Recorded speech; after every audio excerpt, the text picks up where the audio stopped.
Hello guys and welcome on back to my channel for a new video. On va parler de mon bébé, de ma vie, de mon tout, de mon cœur qui revient enfin avec l'album tant attendu cette année, Eternal Sunshine.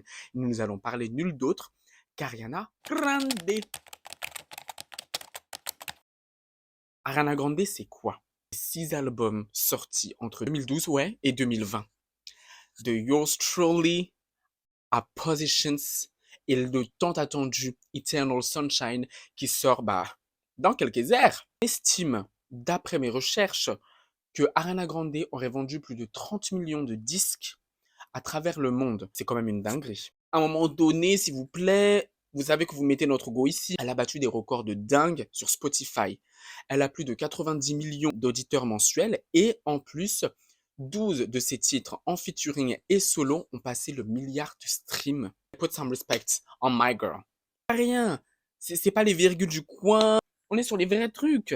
Elle a gagné plusieurs prix au cours de sa carrière. Comme je l'évoquais tout à l'heure, elle a gagné 2 Grammy, dont un, l'album de l'année. Elle a gagné un autre Grammy pour son featuring avec Lady Gaga pour Rain on Me sur la meilleure collaboration de l'année. Dans plusieurs tournées mondiales, celle à laquelle j'ai pu participer, celle à laquelle j'ai pu voir notre Ariana, c'est le Dangerous Woman Tour en 2017.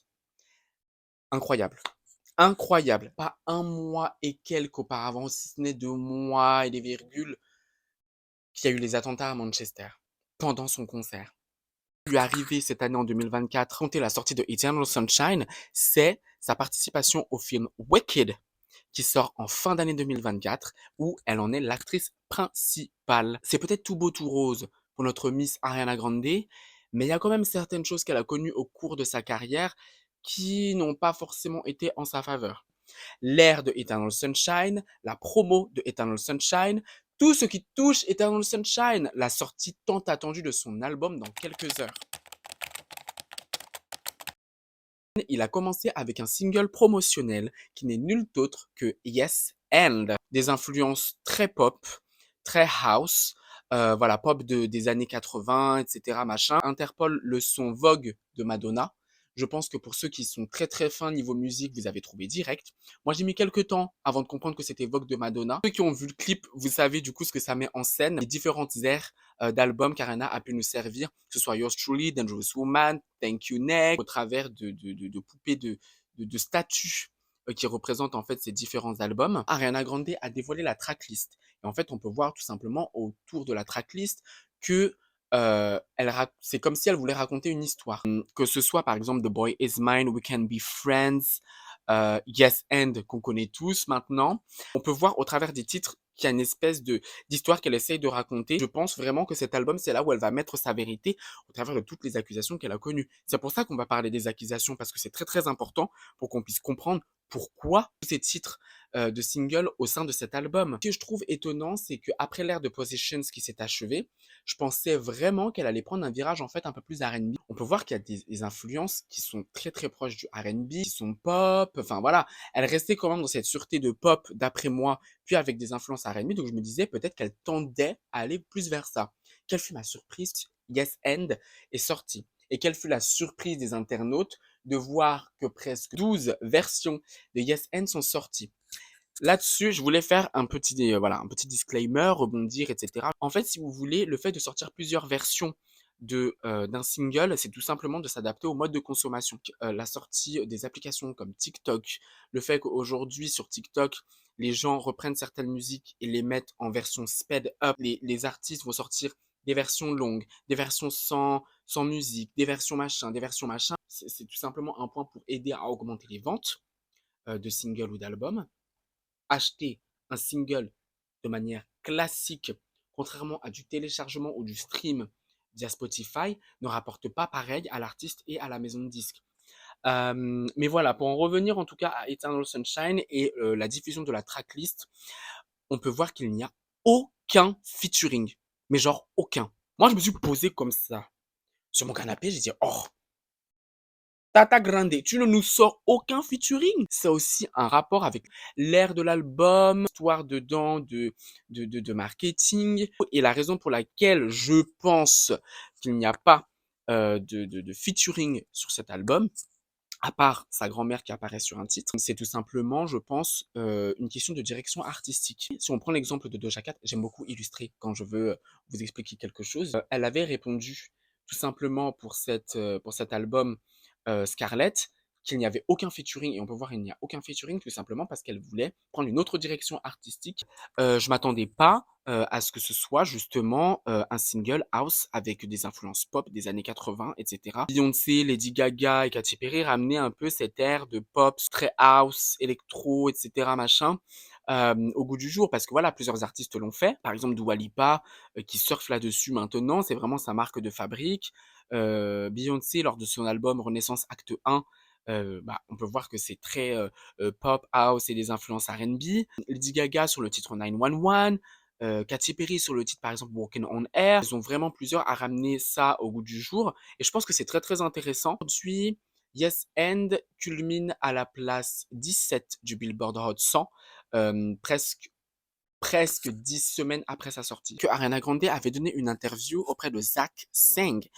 L'interview fait bon, une bonne quarantaine de minutes et elle est disponible sur YouTube, et j'ai pu relever des informations qui étaient intéressantes concernant son album Eternal Sunshine.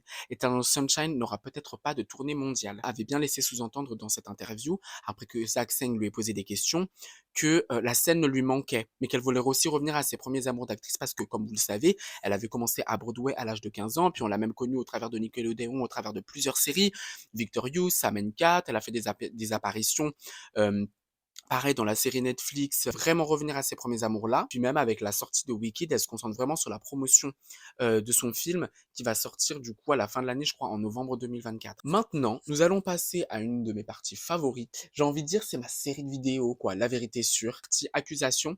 Certaines accusations justement dont Ariana Grande a fait face au travers de sa carrière et qui, pour le temps, ne l'ont pas permis d'être cancelled. Alors, il faut savoir qu'au cours de sa carrière, Ariana Grande a eu quand même fait des opérations de chirurgie esthétique, et faut voir sur Twitter les gens comment ils reprennent ses photos et les virgules. Enfin, ça reste une dinguerie. Souvent été accusée de latina et blackfishing, par exemple par rapport à sa performance de Side to Side avec Nicki Minaj sur le plateau des VMA.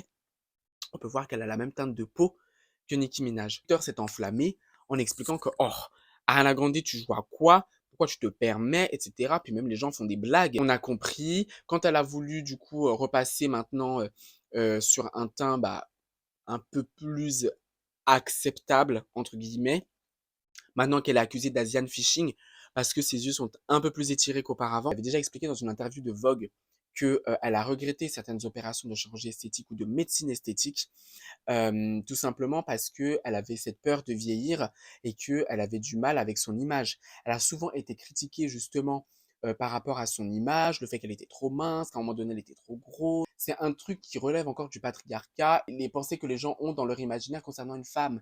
C'est qu'elle doit ressembler à ça, qu'elle doit s'habiller comme ci, qu'elle doit faire ça, etc., etc. Enfin, ce n'est pas viable. Une accusation dont elle fait face depuis plusieurs mois. Je ne vais pas m'étaler dessus, on connaît tous cette histoire. Ariana a été accusée d'être une briseuse de ménage, so in English, a home wrecker, tout simplement, par rapport à sa co-star dans le film Wicked et Slater. Elle l'aurait arraché à son ex-compagne. Il faut savoir que c'est plusieurs magazines à scandale aux États-Unis qui ont répandu cette rumeur, et du coup, ça a alimenté les réseaux sociaux, principalement Twitter. Vous connaissez, réseau du diable, réseau de Satan.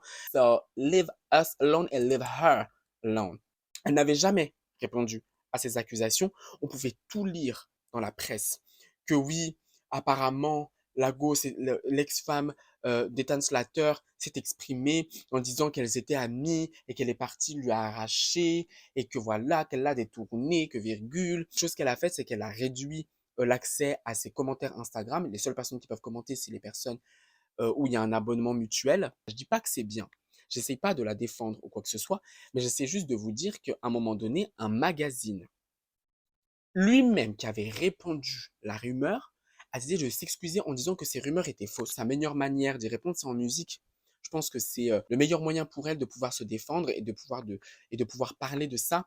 Donc c'est pour ça que l'album aussi est si attendu. C'est pour ça qu'elle a donné une petite excuse avec Yes and. Donc du coup, On sent que voilà, Ariana Grande is back in the game and she's gonna stay forever. Une accusation dont elle a fait face à la suite du décès de son ex, le rappeur Mac Miller. Quelques années, Mac Miller est décédé du suite d'une overdose de drogue. Des faits, Ariana avait été accusée de ne pas l'avoir assez soutenue, de ne pas avoir été à ses côtés, de ne pas avoir fait le nécessaire pour faire les virgules, etc., et le soutenir, etc. Je ne sais pas justement ce qu'elle a pu faire pour lui au sein de sa vie. Elle a essayé de faire du mieux pour qu'il puisse surpasser son addiction, parce que supporter quelqu'un au quotidien qui a une addiction telle que celle-ci, c'est pas évident. L'emmener du mieux qu'on peut vers la direction centre de désintoxication, c'est pas facile. Quand ils étaient plus ensemble, ils sont restés quand même assez proches. Parce qu'il faut savoir, quand elle a eu sa relation avec Pete Davidson, elle venait à peine de perdre Mac Miller. Vous imaginez juste un instant la difficulté pour genre passer à autre chose mentalement, physiquement, psychologiquement. C'est vraiment pas évident. Pour clore cette vidéo, Eternal Sunshine sort dans quelques heures. Si cette vidéo sort aujourd'hui, franchement, je me trouverais incroyable de l'avoir fait. En tout cas, moi, je vous souhaite une bonne écoute de Eternal Sunshine by Ariana Grande. J'espère vraiment quand même qu'elle va faire une tournée, même si elle a annoncé qu'elle n'en ferait peut-être pas. Tout ce que j'ai à nous souhaiter, c'est une bonne écoute de Eternal Sunshine, qu'on se donne nos avis en commentaire, qu'on puisse échanger sur les titres qu'on n'apprécie pas. Je ferai sûrement un short à ce sujet. N'hésite pas à t'abonner, liker, venir me suivre sur Instagram et on se retrouve bientôt pour une prochaine vidéo. Bye bitches!